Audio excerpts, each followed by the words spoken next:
হৰিনাম কিন্তু সিজাব আৰু আই সমস্ত নিশ্চয় পুৱাতে উঠি স্নান কৰি গোসাঁই ঘৰত বন্তি জ্বলাই নিশ্চয় পৰিয়ালটিৰ কাৰণে আহাৰ মুঠি ৰান্ধিবলৈ আৰম্ভ কৰি এতিয়া আপোনালোকে ৰান্ধোতে হওক বা দিওঁতে হওক নিশ্চয় আপোনালোকে ভগৱানৰ নাম লৈ থাকে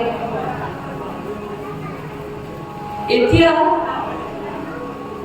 আপোনালোকে যে ভগৱানৰ নাম লৈ আহাৰ মুঠি প্ৰস্তুত কৰি থাকে সেই আহাৰ সাধাৰণ আহাৰ নাথাকে সেয়া বৈকুণ্ঠৰ অমৃত আহাৰ হৈ যায় বুলি মই প্ৰকাশ কৰিছোঁ বৈকুণ্ঠৰ আহাৰ হৈ যায় বুলি আমাক প্ৰকাশ কৰিছে আৰু সেই আহাৰ যদি পৰিয়ালটি গ্ৰহণ কৰে তেনেহ'লে আমাক কি বুলি কৈছে যে ৰাৱণ ৰূপী মনুষ্যবোৰে ৰাম হ'ব পাৰে ৰাৱণ ৰূপী মনুষ্য ৰাম সেই আহাৰ গ্ৰহণ কৰে সেইকাৰণে আপোনালোকে ভগৱানৰ নাম লৈ পঢ়া তেতিয়া আৰু ভগৱানে আমাক প্ৰকাশ কৰিছে আৰু আইসমস্ত নাৰীৰো কিন্তু 4 প্ৰকাৰ থাকে নাৰীৰো 4 প্ৰকাৰ এতিয়া 4 প্ৰকাৰ নাৰী হৈছে প্ৰথমতে পত্নী নাৰী আটাইতকৈ শ্ৰেষ্ঠ বুলি আমাক প্ৰকাশ কৰিছে পদ্মিনীৰ পাছত আহে হস্তিনী তাৰপিছতে সাংখিনী আৰু সিদ্ধিনী এই 4 প্ৰকাৰ নাৰী থাকে এতিয়া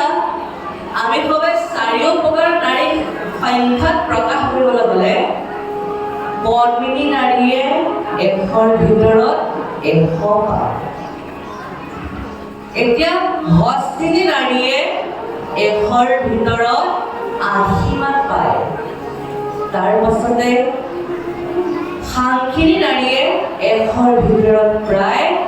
60 মানহে পায় তাৰ পাছতে সিদ্ধিনী নাৰীয়ে 100ৰ ভিতৰত প্ৰায় 40-20 মানহে পায় এতিয়া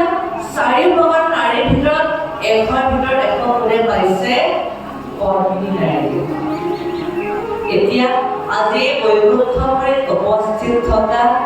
সকলো আই আজি পদ্মিনী হৈ আছে আজি সকলো আই পদ্মিনী হৈ আছে আৰু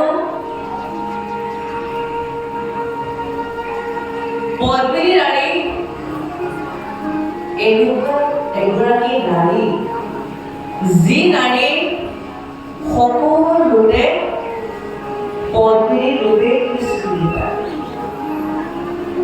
আৰু আজি আপোনালোকে পদ্মিনী হৈ আছে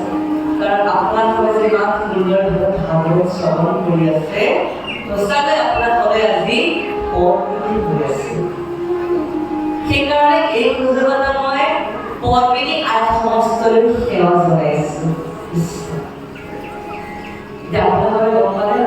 আপোনালোকে জানে তথাপিও আপোনালোকে অকণমান প্ৰকাশ কৰিছে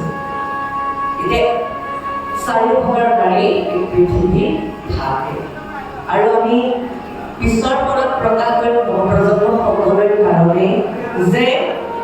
ভক্তি কিদৰে কৰিব পাৰোঁ আৰু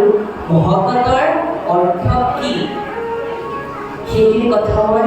নৱপ্ৰজন্ম সকলোৰে কাৰণে প্ৰকাশ কৰিম এতিয়া আমি পুনৰ পাঠৰ মাজেৰে আগবাঢ়ো কৃষ্ণ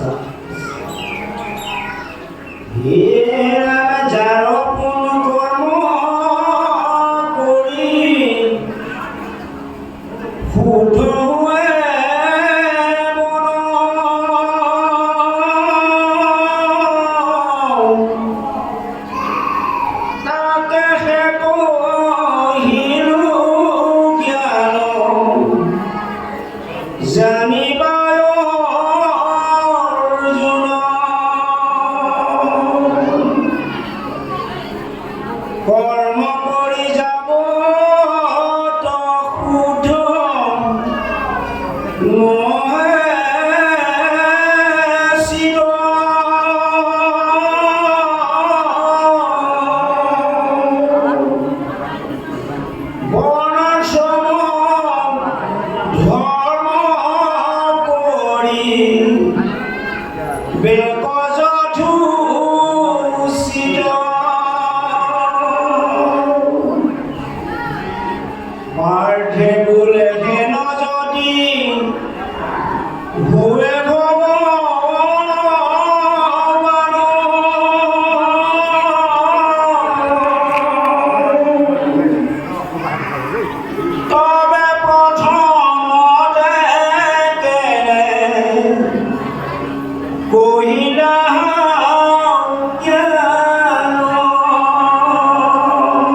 কৃষ্ণে বলে যি কাৰণে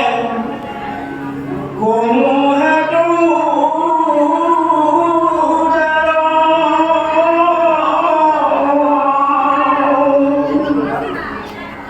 তোমাৰ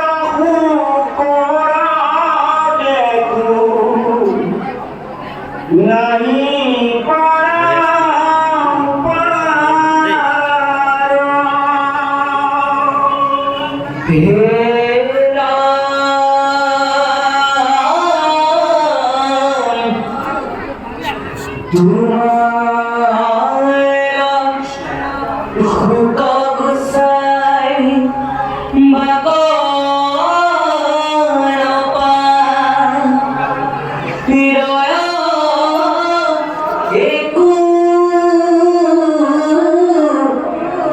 Nah